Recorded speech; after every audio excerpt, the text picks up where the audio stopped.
Assalamualaikum warahmatullahi wabarakatuh. Perkenalkan, nama saya Yosi Nuraulia.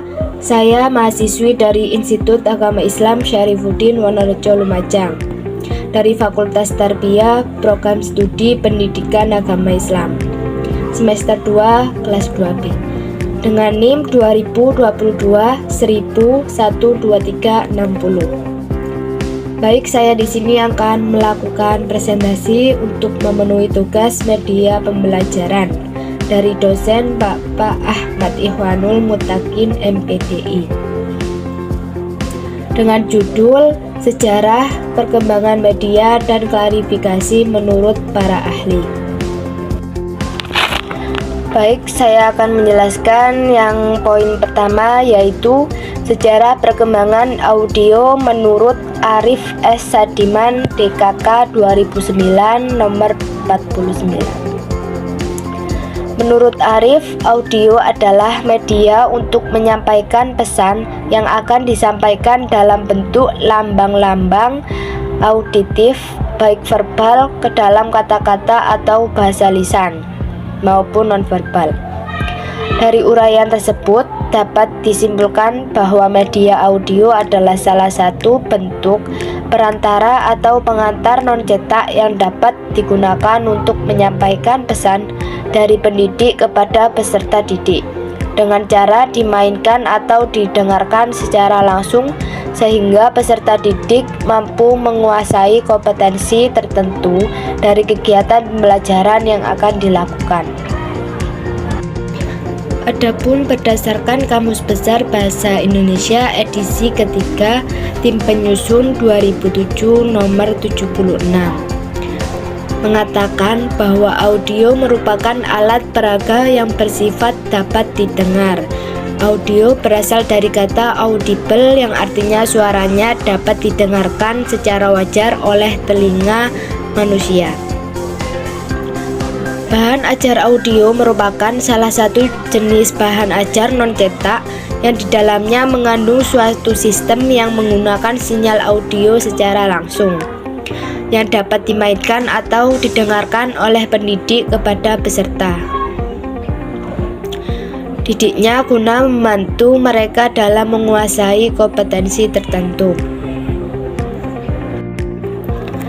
Adapun manfaat audio sebagai media pembelajaran, yaitu ada beberapa manfaat yang akan diperoleh jika pendidik memanfaatkan media audio ataupun radio sebagai media pembelajaran. Jadi tugas pendidik akan lebih ringan jika dibandingkan dengan tanpa menggunakan media audio. Baik, yang poin kedua yaitu sejarah perkembangan visual menurut Barnard 1998. Menurut Barnard mengatakan bahwa pengertian visual sebagai everything that can be seen. Dari pengertian tersebut secara eksplisit terlihat bahwa visual memiliki pemahaman sebagai segala objek yang dapat dilihat dengan mata. Berangkat dari pengertian visual tersebut, maka sejarah visual dapat dipahami sebagai tinggalan sejarah yang dapat dilihat secara kasat mata atau produk rekonstruksi sebagai sejarah peristiwa menjadi sejarah sebagai kisah yang dapat dilihat dengan mata, yang menempatkan manusia sebagai aktor sejarahnya. Dalam pengertian yang lebih detail, sejarah visual pada dasarnya juga bisa dipahami dalam tiga pengertian besar, yakni yang pertama, sejarah visual sebagai kegiatan pengumpulan sumber visual. Yang kedua, sejarah visual sebagai metode penelitian sejarah. Dan yang terakhir, ketiga, sejarah visual sebagai produk rekonstruksi sejarah sebagai peristiwa menjadi sejarah sebagai kisah dalam bentuk visual.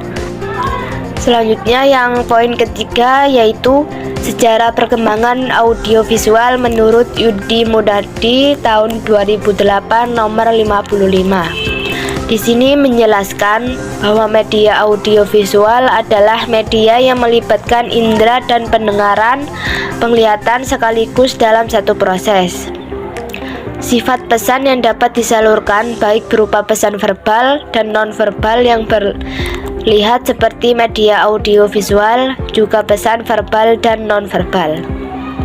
Jadi, dari pendapat di atas dapat diasumsikan bahwa media audiovisual adalah media yang memiliki unsur suara dan gambar yang digunakan sebagai perantara dalam menyampaikan pesan-pesan dari bahan pelajaran untuk mencapai tujuan pembelajaran.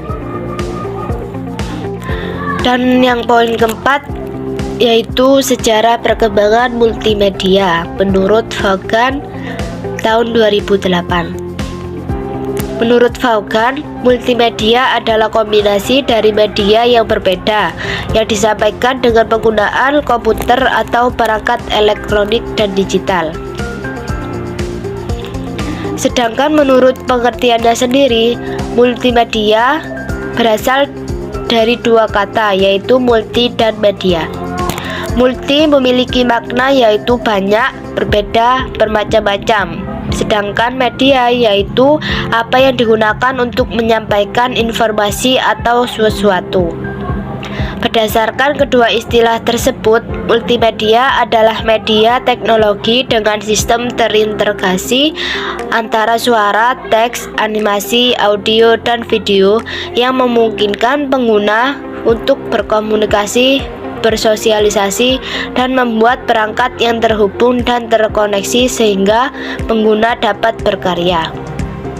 Penggunaan multimedia banyak digunakan oleh perusahaan media dan industri teknologi informasi. Multimedia juga digunakan dalam bidang bisnis dan pendidikan.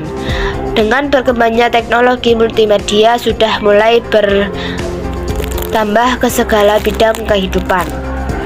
Mungkin cukup sekian presentasi yang dapat saya sampaikan. Kurang lebihnya mohon maaf. Wabillahi taufiq wal hidayah. Wassalamualaikum warahmatullahi wabarakatuh.